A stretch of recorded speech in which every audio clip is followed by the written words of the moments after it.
Hello, this is Will the Werewolf again. I've had some complaints about there being no werewolf action in the last couple of videos. Which I suppose if I'm a werewolf that I should be kind of... There's more to me than that torture and murder and killing and that madness. You know, it's kind of like... I like to think I'm a bit of an artist and a philosophizer. So, yeah, I kind of... Yeah, I don't want to just... You know, we're not just guilt-ridden beasts that walk the earth with the curse of a werewolf. We're actually living, thinking beings underneath it all, you know. I can't really... Yeah, so it does my head in a little bit when people said these things, because the stories that I tell about my other things that I do are as much important to me as being a werewolf, and being a werewolf has created these reasons for why I've done the things that I've done. It's, I don't know, it's just a lack of understanding of the human mind. And I got a brilliant question saying, why would I waste my time telling humans these things if I don't value humans in the slightest? And that was a cracking question from one of the commenters on the website. I can't remember what his handle was or anything, but it just made me actually really think, yeah, of course, why am I wasting my time? And then I kind of realised that I can't do enough to get back at the things that have happened to me from your society and from, well, I suppose it's our society in a way. The humiliation of being captured, the idea that everything to do with this has to be held in secret by my pack and tribe, all these things just fucking weigh on my head. So I'm trying to think of ways of getting the information out there, and like,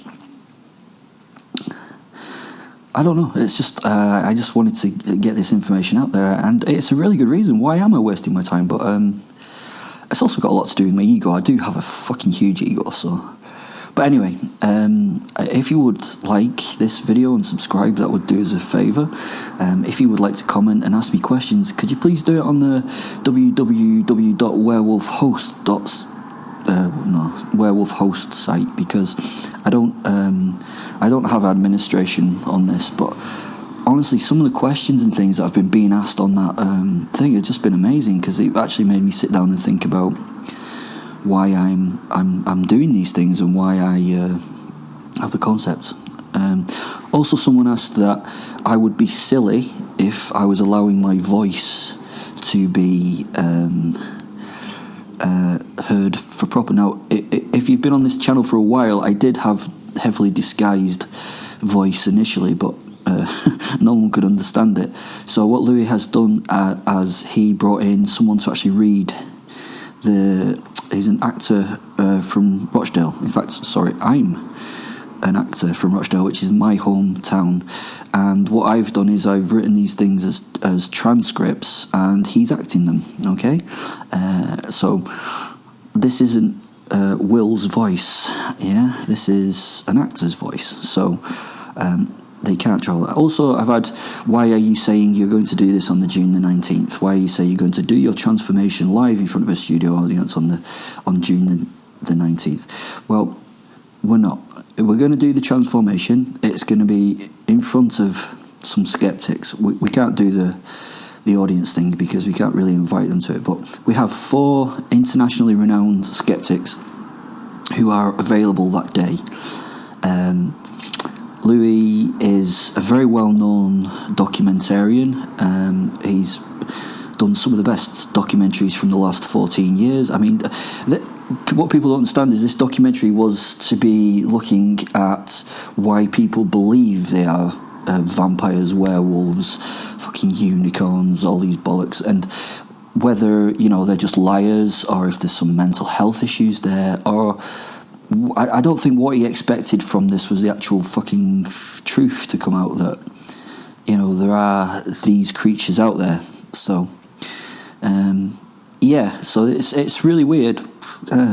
Yeah, so when I transformed in front of Louis and I actually became my werewolf self, I think he was more shocked than anyone. But he's got such a reputation for what he does that he cannot really put this information out there without actual, real, literal proof. Okay, and the last thing is that this information on this YouTube channel is not going out on Louis's behest. It's actually going out on Will's behest. It's actually going out on the werewolf's behest. I wanted to get this out there as soon as possible, and in this day and age, that's a YouTube channel. Now, you can believe if this is true or not true or anything like that, but I just wanted this information to get out there. I know that if the government don't want that documentary to come to light, that documentary is not going to come to light, and I have a huge feeling that it is. At the very worst with this channel can get shut down. Louis is, through his contacts and stuff, he's an expert in location annexing. I have no idea what that means, but apparently that means that this YouTube channel is very difficult to trace back to its origin source. It's a bit more than a VPN. I don't know what it is, but I'm fucking a werewolf. I'm not an internet specialist. Alright, so at the very worst, this YouTube channel can get shut down, but we can start another one instantly, and we have kind of done that a couple of times already. So maybe that was an over-exhausted introduction to why we're doing this and what's going on, and I'm now going to get back to a violent story because people were getting fed up that I hadn't done a violent story for a while. So I'm going to talk about I like it's my art form to torture and to break down the human body, so I'm really going to go into a little bit of detail about torture and horribleness. If you don't like horribleness and nastiness, then this is probably not one for you to listen to because it's a bit gross. There's just something to the art form of creating, I don't know, agony and breaking something that can't be fixed. That's, to me, there's a, we don't actually know what creates life. We know it's a chemical reaction. We know that there might be is there a soul? Is there a mind? Is there something? But it's to be able to take that away, knowing it's never going to be back again. And also, in some aspects, it's kind of taking that mind away from the hive mind of the earth. It's just like I don't know. It's very weird to try and describe why I like what I do. But I really enjoy the art form that I work in, and that tends to be in torture and killing and just I just love chaos. Chaos is, to me, is creating chaos in this world when it's such a structured, social, narrative driven world. We are told by made up rules on how to live. I want to break those rules. I want to make those rules not apply. I want us to go back to what we are. Let us say we. Underneath this shelter that we live in, we are just animals. We are really just animals. Okay, we've developed a consciousness, however that is, and then we've developed morals and the sacrosanct rights and ideas of what is good and what is bad and all that bollocks.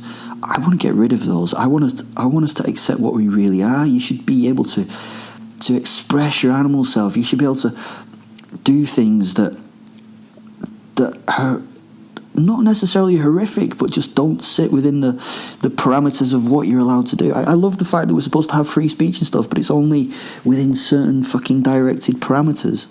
Do you know what I mean? It's just, I don't know. Anyway, I am digressing because that's what I do.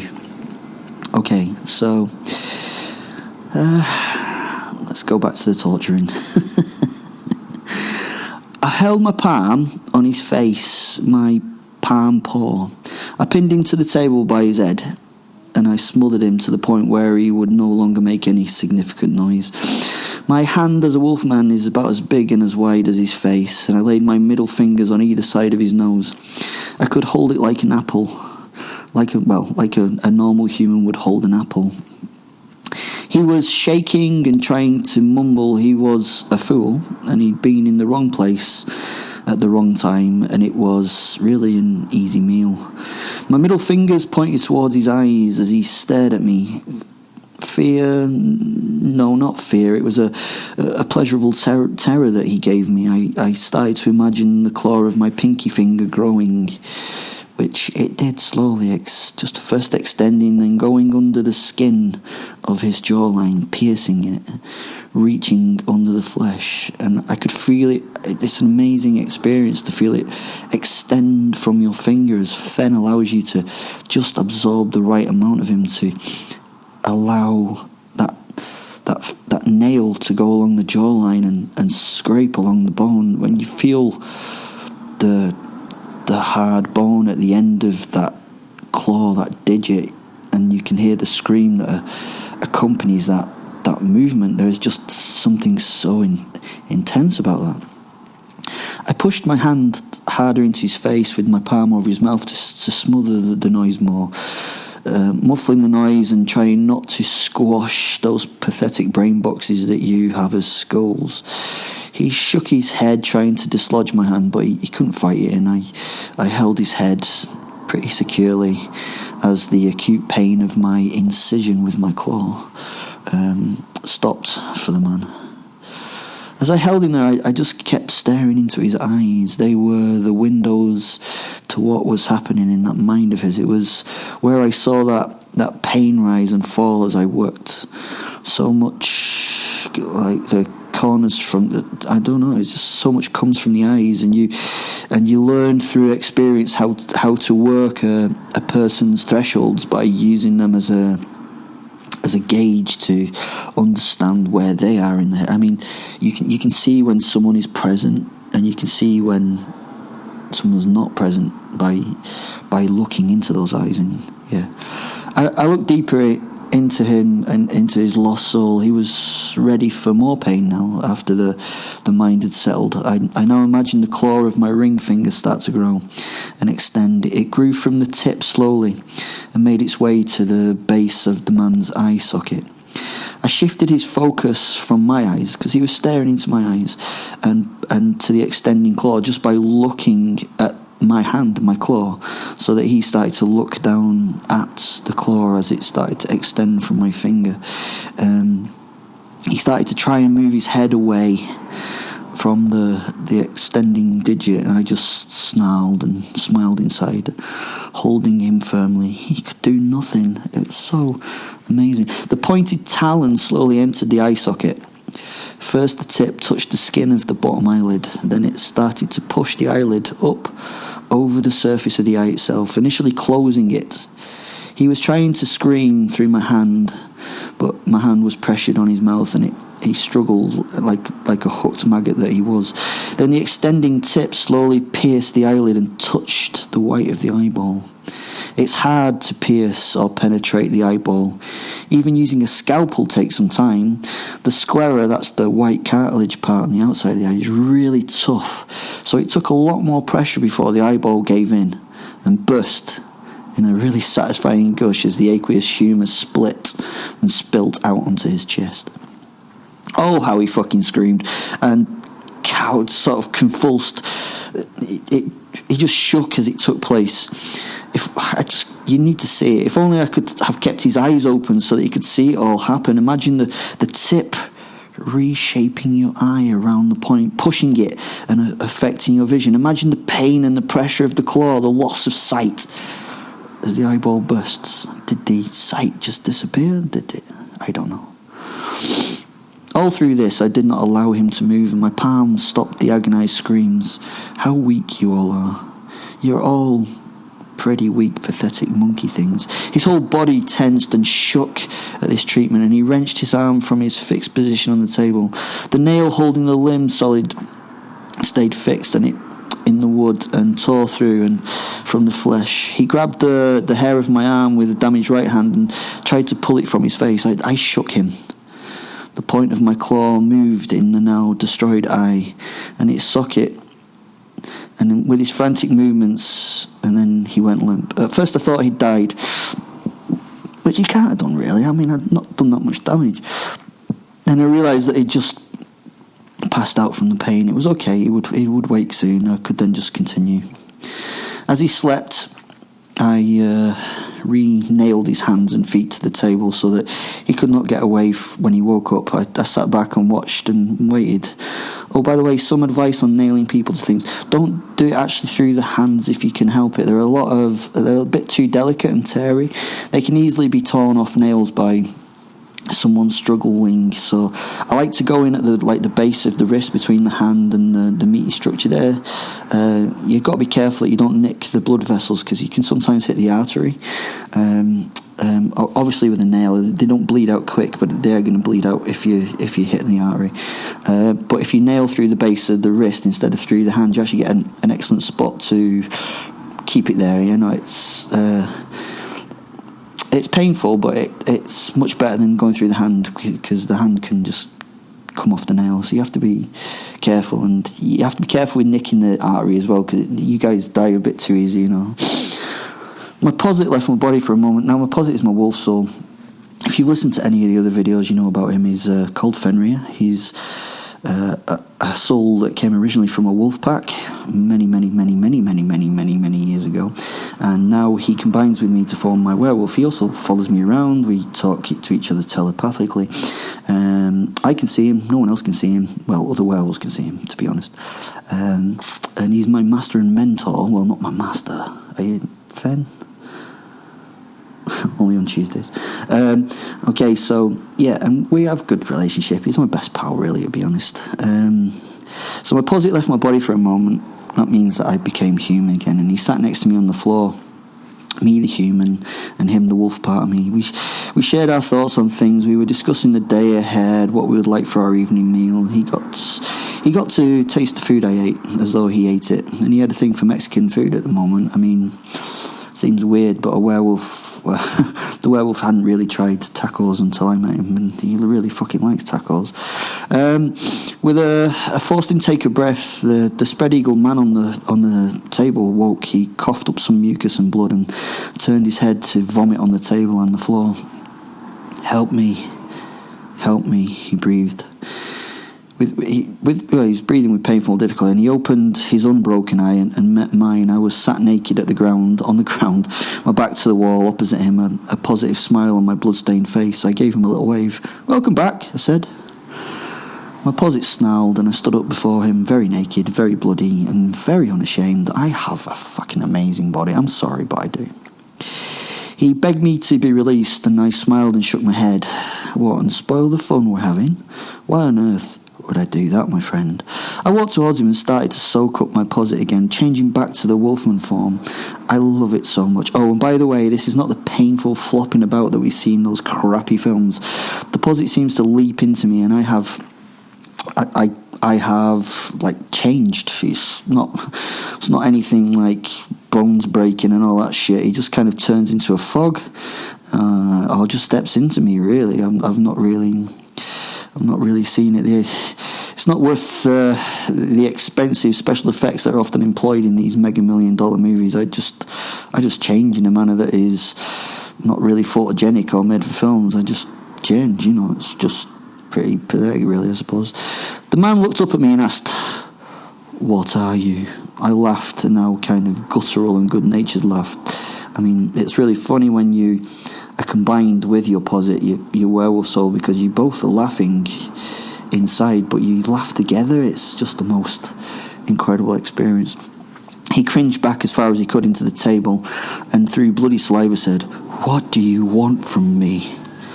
I allowed my head to resume back to its human shape so I could talk to him. I can kind of speak like a werewolf, kind of, but the larynx isn't. It's kind of half wolf or half human. I don't know, but it's really hard to... I mean, I've got a northern accent anyway, so werewolf with a northern accent is very fucking difficult to understand. But yeah, you have like a halfway larynx, and it's understandable, but not really quite. So if I really want to have a conversation with someone, I like to turn back to my kind of human-y self. And the great thing about having a posit is we can decide, if I'm going to have my arms as a werewolf, or if I'm going to have my head as a werewolf, or if I'm going to be whole werewolf, or I actually prefer to be my wolf form. So anyway, I'm getting off track. So I laughed now, a guttural but good-natured laugh. He cringed back as far as he could into the table through the bloody saliva, and I've already done this bit. I allowed my head to resume the human shape so I could talk to him. To be honest, I just want to kill you and do that in a long, drawn-out, torture-y kind of way, if that's okay with you. What have I done? He asked. Well, you've all done some sort of shit that's not nice, I guess, in the eyes of your God, so he's punishing you by letting me do this shit to you. You must have been a very, very sinful boy at some time. Like to play with yourself, did you? Or maybe you've not done something fucked up and horrible, but you will do someday, so God's getting his work done sort of pre-sin. So that's kind of my excuse, really, for what I do. Not that I really want to have an excuse. And then I went into full thespian mode as I began my Shakespearean-like speech. I was sent by God to punish the unrighteous amongst his people, to rid the world of the sinners. An Old Testament God is he. In a more matter-of-fact manner, I then told him the truth. Well, to be honest, the fact is that I don't really need an excuse for what I do. I do it mostly because I like doing it. It's kind of fun and I kind of get off on it. He then dropped his head back onto the thing with a donk. There was tears and fucking snot running from his eye. Not from his eyes, because his other one was like... I wonder if his other eye was actually crying. You know, the tears actually going into the orbit. I'll have to try that out, I don't know. As the werewolf, I'm indeed the most powerful being there could be. I am a god, and I am going to crush these insignificant creatures for no other reason than it feels terrific. No god can tell me what to do. I am the one. I walked to the table, flexing my hands into fists, ready to finish the work that I started. I am an artist when it comes to this shit. Also, I was getting bored and a bit hungry, and sometimes you have to eat. Eating living flesh is the tastiest too, especially while the fleshy thing watches you eat it. It's just fucking mental. Honestly, you could just start eating them, and then they're like watching you eat you. It's... yeah, that's crazy, man, honestly. I reached out to the man and tore the t-shirt from his torso. My claws projected from my right paw. I took the barb now at the end of my pinky finger and pushed it in between the bottom ribs of his rib cage. He screamed a lot and asked me to stop, but I didn't. I continued to hook my finger up underneath the bone and lift the rib. Clunk! It made this popping sound when it comes... Have you ever dislocated a rib? Well, or... broken something, you can actually hear the thunk as the rib popped out the cartilage. So he screamed again and I sighed. It's so nice to hear that noise. His blood now was pouring from the incision that I'd created, and there's not many arteries around there, but there's a lot of blood vessels. He probably didn't have long for him to live now, because once you pierce the lung cavity, there's no state of pressure in there, so you can't inflate your lungs anymore. And I think I'd gone a bit deep, but I managed to get underneath his rib and lift it, and it popped at one end.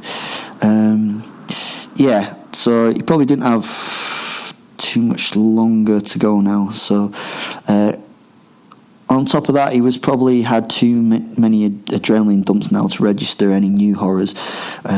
He's just a yelling bag now, and a little boring, to be honest. I lever the finger beneath the chest through the intercostal muscle. Oh, how he wobbles. He opens his soul audibly to me. I can feel the agony and the loss of hope as he gives off this sound of... yeah. Eventually the rib pops completely clear of the cartilage. I mean, it's still a little bit attached by skin, but I can tear that. He goes silent. The only noise, just gasps for breath. He's really struggling now to get air into his damaged chest.